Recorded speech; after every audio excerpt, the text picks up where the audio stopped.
Good morning, friends. Today we are going to think about the various definitions of business. But before that, what we have seen earlier, we have to focus on that. We have to take the review of that.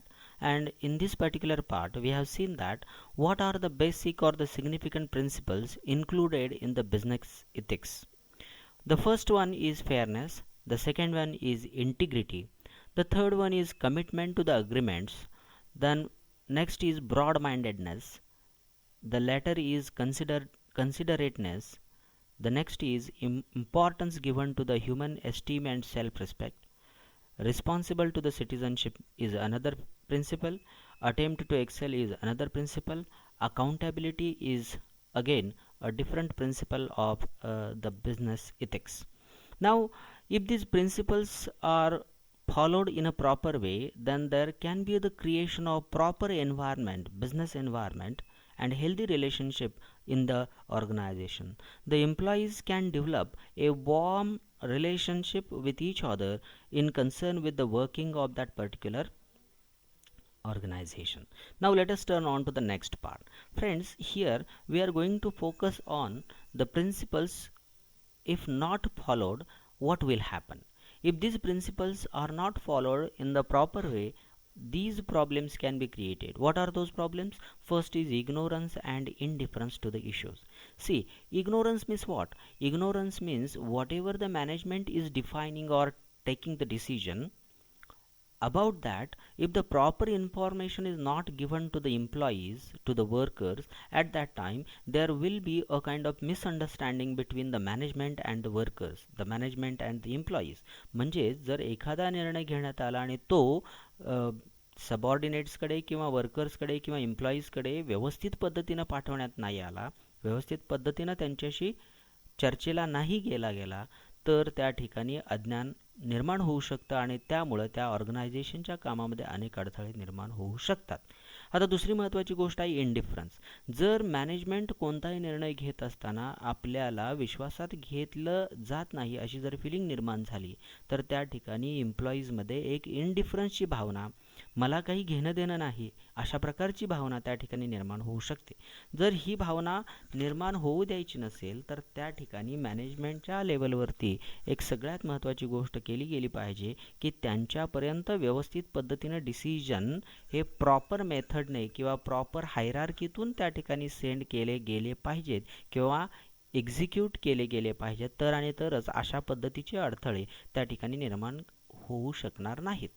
दुसरी गोष्ट आहे, जर वरील principles, business इथिक्समधली principles follow केली गेली नाहीत, तर त्या ठिकाणी कामगारांमध्ये किंवा एम्प्लॉईजमध्ये सेल्फिशनेस निर्माण होऊ शकतो, म्हणजे स्वार्थीपणा निर्माण होऊ शकतो. आणि हा स्वार्थीपणा जर टाळायचा असेल, स्वार्थीपणा निर्माण होऊ द्यायचा नसेल, तर त्या ठिकाणी वरील बिझनेस इथिक्सची जी प्रिन्सिपल्स आहेत ते अत्यंत ऑनेस्टली, अत्यंत प्रामाणिकपणे त्या ठिकाणी फॉलो केली गेली पाहिजेत, तर आणि तरच त्या ठिकाणी ती ऑर्गनायझेशन डेव्हलप होऊ शकते. त्यानंतर सगळ्यात महत्त्वाची गोष्ट आहे इम्परफेक्ट रिझनिंग. म्हणजे एखाद्या गोष्टीची तर्कसंगत मीमांसा किंवा तर्कसंगत स्पष्टीकरण जर केलं गेलं, तर त्या ठिकाणी ते एम्प्लॉईज जे आहेत किंवा जे कोणी कर्मचारी असतील, ते कर्मचारी चांगल्या पद्धतीनं काम करू शकतील. तर्कसंगत मीमांसा केली तर, जर केली गेली नाही तर मात्र त्या ठिकाणी ते एम्प्लॉईज व्यवस्थित काम करणार नाहीत, बिझनेस एथिक्स फॉलो करणार नाहीत आणि त्या ठिकाणी ती ऑर्गनायझेशनची डेव्हलपमेंट जी आहे ती डेव्हलपमेंट होऊ शकणार नाही. फॉर एक्झाम्पल, आता एक लक्षात घ्या, एखाद्या कंपनीमध्ये कर्मचाऱ्यांना 8 तास काम करायला लावलं जातं, परंतु कंपनीच्या प्रगतीच्या दृष्टिकोनातून जर कामगारांना तुम्हाला 10 तास काम करायला लावायचं असेल, तर त्या ठिकाणी व्यवस्थित पद्धतीनं कामगारांना हे समजून सांगितलं पाहिजे की जर कंपनी आत्ता मिळवत असलेल्या फायद्यापेक्षा जर दुप्पट फायदा मिळवायचा असेल, तर सर्व कर्मचाऱ्यांनी 2-2 तासाच्या योगदानाचं काम त्या ठिकाणी केलं पाहिजे, म्हणजे 2 तास एक्स्ट्रा काम केलं पाहिजे. आणि 2 तास ते जर एक्स्ट्रा काम करत असतील, तर त्याचं जे मानधन आहे किंवा त्याचं जे मोबदला आहे, तो मोबदला त्या ठिकाणी त्यांना मिळणार आहे, ह्याची खात्री किंवा ह्याची हमी जर त्यांना देण्यात आली, तर निश्चितपणानं त्या ठिकाणी प्रॉपर रिझनिंग दिलेलं आहे, तर्कसंगत मीमांसा केली गेलेली आहे, असं म्हणायला काही एक हरकत नाही. आणि त्यासाठी आपल्याला मित्रांनो ही गोष्ट लक्षात घेतली पाहिजे की if the management is sending the orders with the proper reasoning, at that time proper results will bring out in that particular organization, and that organization will surely develop in a well developed organisation. लक्षात घ्या की त्या कंपनीची प्रगती व्हायला कोणीही अडथळा आणू शकणार नाही. इव्हन ते एम्प्लॉई जे आहे, तिथले जे कर्मचारी आहेत, तेच कर्मचारी त्या इन्स्टिट्यूटला एका विशिष्ट अशा लेवलवरती चांगल्या पद्धतीनं नामांकित करण्यासाठी किंवा प्रसिद्ध करण्यासाठी जबाबदार होतील, आणि त्यासाठी आपल्याला त्यांना प्रॉपर रिझनिंग देता आलं पाहिजे. आणि जर कंपनीचा डाऊनफॉल टाळायचा असेल, जर कंपनीला खाली आणणं टाळायचं असेल, तर त्या ठिकाणी इम्परफेक्ट रिझनिंग हे टाळलं गेलं पाहिजे. So now let us turn on to the concept of the business. Friends, you will remember that what do you mean by the business? The term business can be broken as busy and ness, meaning thereby an activity that keeps an individual busy. एखादी अशी कृती की जी माणसाला कार्यमग्न ठेवते, विशिष्ट अशा कामात गुंतवते, त्याला आपण बिझनेस म्हणतो. आता हा जो बिझीनेस आहे त्याच्यासाठी एक चांगलं उदाहरण आहे मधमाशांचं पोळं, हनी बीज. हे लक्षात घेतलं पाहिजे तुम्ही. रात्रंदिवस मध गोळा करण्याचं काम ह्या कामकरी माशा करत असतात. त्या बाकीच्या गोष्टींमध्ये ढवळाढवळ करत नाहीत. त्यांना जे अलॉट करण्यात आलेलं काम आहे की मधुकण किंवा मध गोळा करून आणणं आणि त्या पोळ्यामध्ये ठेवणं, हे त्यांना अलॉट करण्यात आलेलं काम आहे. ते कोणत्याही अडथळ्याशिवाय, कोणत्याही तक्रारीशिवाय ते काम अत्यंत परफेक्शननं करत असतात आणि त्या बिझी राहतात. त्याचबरोबर जी राणी माशी आहे तिचं काम असतं की अंडी उबवणं, अंडी घालणं आणि ती उबवणं. आता ही जे अंडी घालण्याचं काम आहे ती काम अत्यंत तिच्या पातळीवरती ते व्यवस्थित करत असते आणि त्यातूनच त्यांची नवीन एक जनरेशन त्या ठिकाणी तयार होत असते. आता हे जर प्रत्येकानं आपलं काम कार्यमग्न राहून जर केलं तर त्या ठिकाणी ते हनी बी किंवा ते जे हनी हाऊस आहे ते अत्यंत मोठं होऊ शकतं आणि त्याची डेव्हलपमेंट होऊ शकते. पण ह्याच इन्स्टिट्यूटमध्ये, हनी बीच्या इन्स्टिट्यूटमध्ये जर त्या कामकरी माशांनी त्यांचं काम प्रामाणिकपणे नाही केलं, कार्यमग्न पद्धतीनं नाही केलं, तर त्या ठिकाणी कुणालाही मध खायला मिळणार नाही. खायला नाही मिळालं तर त्या ठिकाणी पुढचं होणारं जे काम आहे ते व्यवस्थित होणार नाही. आणि त्यासाठी आपल्याला ह्या गोष्टी समजून घेतल्या पाहिजे की ऑर्गनायझेशनमध्ये अत्यंत तत्पर किंवा कार्यमग्न असणारी जे घटक आहेत, एम्प्लॉईज आहेत, ते अत्यंत आवश्यक असतात आणि त्यासाठी आपल्याला ह्या गोष्टी लक्षात घेणं गरजेचं आहे. आता एखादं काम प्रत्येक माणूस करत असतो तर त्याचा मोबदला त्याला प्रत्येकाला हवा असतो. म्हणजे मग भले तो आर्थिक बाबतीमध्ये असेल किंवा एखाद्या वस्तूच्या स्वरूपात असेल किंवा आणखी कोणत्याही वेगवेगळ्या प्रकारच्या स्वरूपामध्ये तो मोबदला तो अपेक्षित करत असेल तर ते चुकीचं आहे का? तर नाही. There is nothing wrong in expecting the return of the work, and you will find that in the particular institute, in any organization, if somebody is doing extra work or more work, at that time his expectation of getting economic benefit is not cannot be rejected. And for that matter, here the economic sense of any work of any employee must be accepted.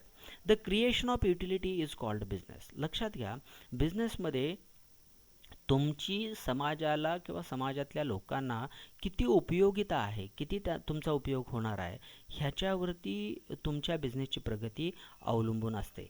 कारण जोपर्यंत तुम्हाला हे कळत नाही की तुम्ही किती लोकांना एखाद्या त्यांच्या कष्टाचं जे काम आहे ते हलकं करून देणार आहे, त्यांचा वेळ वाचवणार आहे, त्यांना आराम देणार आहेत, हे जोपर्यंत तुम्हाला लोकांपर्यंत पोहोचवता येत नाही तोपर्यंत तुम्हाला त्या ठिकाणी आर्थिक मोबदला मिळवण्याचा कोणताही अधिकार नाही. So in this particular concept of business, you are giving service, you are giving goods, you are giving some kind of product to the society, to the people, people in the society, and in return of that you are expecting the economic benefit. At that time it is totally acceptable, it is aptly acceptable by all people, and for the return of this particular task you must be paid properly. Okay, now let us turn on to the next important point, business definitions. Here you will find that according to Peterson and Plowman, business may be defined as an activity in which different persons exchange something of value. Here you have to underline the basic concepts of the business. What do you mean by different persons exchange something of value. In the business, a single person's ideas are not acceptable.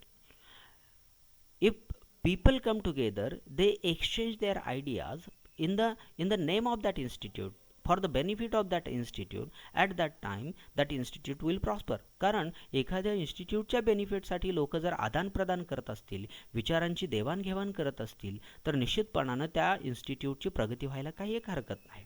आणि इथं Peterson आणि प्लोमन हेच सांगतो आहे की business is nothing but coming together and exchanging the ideas of something value. म्हणजे काही मूल्य असणारी, काही किंमत असणारी त्या ठिकाणी आयडियांचं आदान प्रदान होणं हे अत्यंत महत्त्वाचं आहे. Whether goods or services for mutual gain or profit. लक्षात ठेवा, कदाचित ती संस्था एखादं उत्पादन तयार करत असेल आणि त्या उत्पादनाच्या निर्मितीमध्ये किंवा त्या उत्पादनाच्या क्रिएशनमध्ये जर चांगल्या विचारांचे आदानप्रदान होत असतील तर डेफिनेटली त्याच्यातून जे मिळणारं प्रॉफिट आहे ते प्रॉफिट घ्यायला त्या कंपनीतले जे ठराविक मेंबर्स आहेत किंवा त्या कंपनीचे जे बोर्ड ऑफ डायरेक्टर आहेत ते 100% त्या ठिकाणी घेऊ शकतात आणि त्याचा फायदा त्यांना घेण्याचा अधिकार आहे. So here Peterson and Plowman underlines the concept of business with the exchange of valuable ideas for the benefit of something profit. म्हणजे काही प्रॉफिट मिळवण्याच्या दृष्टिकोनातून जे एकत्र आलेले लोक असतात आणि त्यातून अनेक लोकांना त्या घटकांना फायदा होत असेल तर तो बिझनेस अतिशय चांगला आहे किंवा तो बिझनेस त्या ठिकाणी ॲक्सेप्टेबल आहे. आता जेम्स स्टीफन्सन काय म्हणतोय? James Stephenson says that business is the sum total of those processes which are engaged in the removal of hindrances of the persons into bracket trade, places, transport and insurance, and time, warehousing in the exchange or banking of the commodities. Here you have to understand the concept of Stephenson regarding business. Business is sum total of those processes which are engaged in the removal of hindrances of the person. म्हणजे एखाद्या ऑर्गनायझेशनमध्ये एखादी व्यक्ती काम करत असेल आणि त्याला अनेक पद्धतीनं व्यापाराच्या दृष्टिकोनातून अडथळे येत असतील, ट्रान्सपोर्ट आणि इन्शुरन्सच्या दृष्टिकोनातून अडथळे येत असतील, वेअर हाऊसिंग म्हणजे साठा करण्याच्या स्टोरेज करण्याच्या दृष्टिकोनातून अडथळे येत असतील, बँकिंगच्या एक्सचेंजमध्ये काही कमोडिटीच्या एक्सचेंजमध्ये त्या ठिकाणी अडथळे येत असतील, तर हे सर्व अडथळे बाजूला करणं, दूर करणं, त्या समस्यांचं निराकरण करणं हे म्हणजेच बिझनेस आहे असं जेम्स स्टीफन्सन याचं मत आहे. So here James Stephenson underlines the removal of obstacles. म्हणजे अडथळ्यांना दूर करणं ते बिझनेसच्या कोणत्याही प्रक्रियेमध्ये कोणत्याही प्रकारचा अडथळा येत असेल तर त्याला दूर करणं हे या ठिकाणी स्टीफन्सननं अंडरलाईन केलेलं आहे किंवा त्याला तो महत्त्व देतो. Now let us turn on to the third definition of the business. Here F.C. Hooper says that business means the whole complex field of the commerce and industry. The basic industries, processing and manufacturing industries, and the network of the ancillary services is distribution, banking, insurance, transport, and so on, which serve and interpenetrate the world of the business as a whole. लक्षात ठेवा, बिझनेसच्या बाबतीमध्ये F.C. Hooper म्हणतो business means the whole complex field of commerce and industry. Commerce आणि industry यांच्याशी निगडीत जे काही एकत्रित पद्धतीची जी साखळी आहे त्याला आपण बिझनेस म्हणू शकतो. The basic industries, processing and manufacturing. आता यामध्ये म्हणजे प्रोसेसिंग हा भाग आला, म्हणजे प्रक्रिया करणं, एखाद्या वस्तूवरती प्रक्रिया करून नवीन उत्पादन तयार करण्याला प्रोसेसिंग म्हणतात. त्यानंतर मॅन्युफॅक्चरिंग, वस्तू कच्चा माल आणून त्यातून पक्का माल तयार करणं ह्याला पण मॅन्युफॅक्चरिंग इंडस्ट्री म्हणतात. किंवा नेटवर्क ऑफ ॲन्सिलरी सर्व्हिसेस, म्हणजे बेसिक ज्या गरजेच्या गोष्टी असतात त्याचं जे नेटवर्क आहे, त्याचं जे एक साखळी आहे किंवा एक जाळं आहे ते तयार करणं म्हणजे सुद्धा बिझनेस आहे असं म्हणायला काही हरकत नाही.